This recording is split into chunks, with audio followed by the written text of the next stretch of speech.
I know it's been a couple of weeks since I was last here, but who can remember what it was we talked about when I was last here? Last year? For what? Last year. Oh, I thought you said last year. 2 weeks ago. 2 weeks ago when I was the last one and did the story. Jesus. The giant? Close. We talked about Adam and Eve. What was it about them that we talked about? Did he have an example out there? Nope.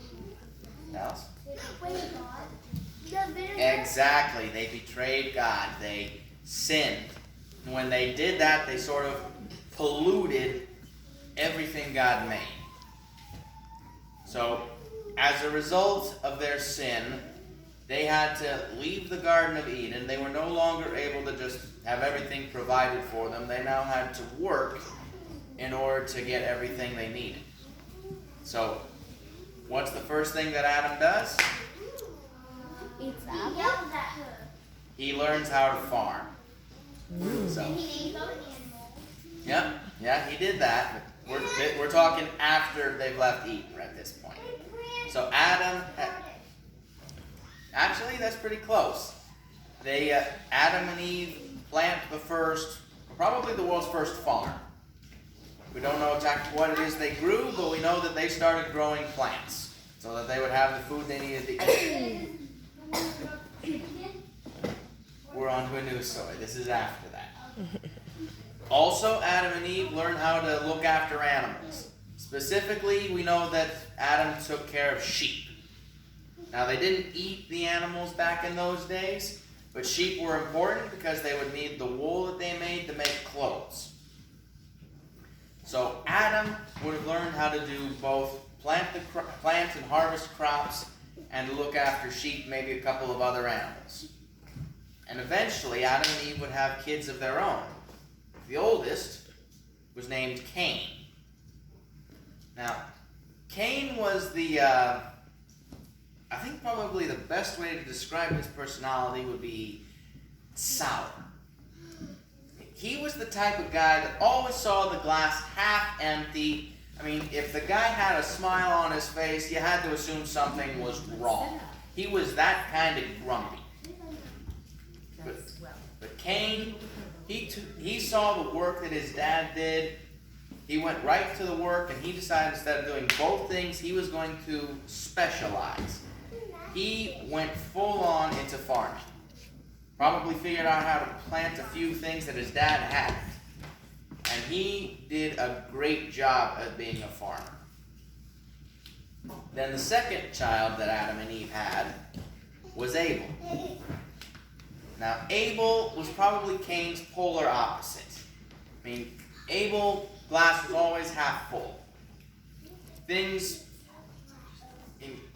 He was the type of guy that you could never imagine wearing a frown. Abel always saw things for the best. Now, Abel also saw the work that his dad did, but unlike Cain, instead of growing up and becoming a farmer, Abel decided to specifically be a shepherd. He went out and he looked after all the sheep that his family would need to provide clothes for themselves. Guys, are you paying attention? I am. Okay. Now, so Cain and Abel, they both grew up and become outstanding in their fields. Cain is probably one of the best farmers that ever existed. And Abel's probably one of the best shepherds. But when you're the first of anything, that always sets a pretty high mark. Now, if Adam tries to raise his boys right, tries to teach them to not make the same mistakes that he and his wife made. So eventually, as the boys grow up, they're given the opportunity to give God an offering as a way of saying thank you for looking out for them, even in the harsh conditions they're in. Now, Abel, when he looks at what he's going to give God, he knows right away what it is he's going to give him. He finds one of the best sheep in his flock, and he gives that to God as a sacrifice. Now, this was probably the absolute best sheep that Abel owned. If he had kept it, the wool would have made some of the best clothes that they could have ever had. And yet he's giving this sheep up and giving it to God. Now, Cain, on the other hand, when he brings his offering to God, what he's bringing is leftovers. I mean, all of his best crops, he's either eaten himself or he's stored away for later. The stuff he is giving to God is the stuff that he wouldn't even feed to the sheep. See where I'm going with that? So, girls, maybe you can answer this next question then. Yes. So, seeing what offerings the two boys brought to God, whose offering do you think God accepted? Abel's. Both. Right. He accepted Abel's gift. Abel brought the good gift, but Cain just brought his leftovers. God obviously wouldn't accept that. So Cain sees what his brother's sacrifice is accepted, but his isn't, and he starts to get jealous. He starts thinking, why did his offering get accepted and mine not?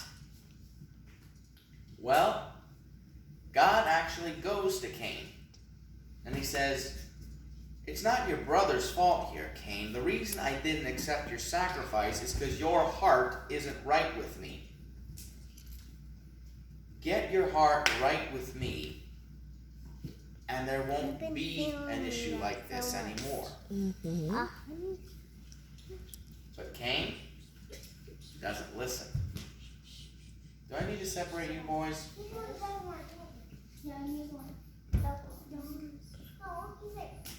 All right. Alex, take one seat back, please. Thank you. Now, where was I? Yes, Cain didn't listen to God, and he let his jealousy start to grow, to start to fester. One day, he finally decided what he needed to do was get rid of Abel. Kill Abel. No. Kill Abel. Exactly. But one day, Cain asks Abel to come and help him in the fields for a bit. Abel doesn't suspect a thing. And when Abel's back is turned, getting ready to start working in the fields, Stabs him. Backstabs. Cain takes a rock And then he smashes his head. Nope. and he kills his brother with it, becoming the world's first murderer. And Abel becomes the world's first victim. What did he do? Poor Abel. Hmm? What did his brother have a knife on? Poor Abel. Poor Abel. Now, God already knows what's happened, but he wants to give Cain a chance to confess, just like he gave Adam and Eve a chance to confess when they messed up. So God goes to Cain and says, "Where's your brother, Cain?" But Cain's response? I don't know. I don't know. I don't care. Am I supposed to be my brother's keeper? And that is when God gets mad. I already know full well what you have done, Cain, he says. Your brother's blood cries out to me from the stones you spilled it on. Now, for what you have done, the ground will no longer work for you. The crops you take such pride in will no longer grow for you. And you will have to wander the earth the rest of your life looking for ways to provide for yourself. Now, Cain begs God not to do this. But you know the sad thing? He didn't accept. Now, the sad thing is that the reason that Cain never once regretted killing Abel. He's not asking God not to do this because he regrets killing his brother. He's doing this just out of plain old fear that one of his other siblings is going to go and do to him what he did to Abel someday because of what God's doing. But God still looks after Cain, even though he's being punished. And he tells Cain, I'll place a mark on you so that anyone who sees you will know you're under my protection. And if they hurt you in any way, they've got to deal with me. So Cain, from that day forward, had to go out and wander the world because he let his jealousy get the better of it. Now, we've been talking today about why you need to give your best. And well, Cain and Abel's story is another prime example of that. Now, think on this for a moment. If Cain had brought God his best in the first place, do you think the story would have ended differently? Yes. Yep. Cain's heart wasn't in the right place when he brought God his offering. Instead of having his heart right with God and putting God first, he put himself first. And I can tell you for a fact, whenever we put God after ourselves, or really even anything else, all we wind up with is misery. And miserable.